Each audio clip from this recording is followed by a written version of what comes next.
Hello কুট্টুস, কি অবস্থা, কেমন আছেন? এই তো আল্লাহর রহমতে ভালো আছি। আপনি আপনার দলের জন্য কোন রোলে খেলেন? আমি আমার টিমে অ্যাজ এ সাপোর্টার প্লে করে থাকি। অসাধারণ। সাপোর্টিভ রোলে খেলতে হলে আসলে কি ক্যারেক্টার স্কিলগুলো আপনার সবচেয়ে বেশি পছন্দের?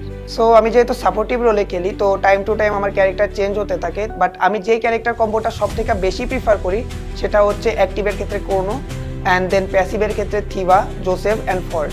পরবর্তীতে প্রশ্ন হতে পারে পেট। আপনার প্রিয় পেট কোনটি? আমার পছন্দের পেট হচ্ছে আরবন, কজ আরবনের দ্বারা ম্যাপের যে কোনো জায়গায় প্লেয়ারের লোকেশন লোকেট করা যায়। এবার যদি বলা হয় লোড আউট সম্পর্কে? লোড আউটের ক্ষেত্রে আমি পকেট বেন্ডিং প্রিফার করে থাকি। বাহ, অসাধারণ। তবে ওভারঅল যদি সবকিছু মিলিয়ে বলা হয়, character skill combination, pet skill and load out সব মিলিয়ে আসলে ওভারঅল আপনার গেমটা কতটুকু হেল্পফুল হয়, আপনার রোল কতটুকু আপনি আসলে হেল্পফুল হয় টিমের জন্য, সেটাও কাইন্ডলি জানান।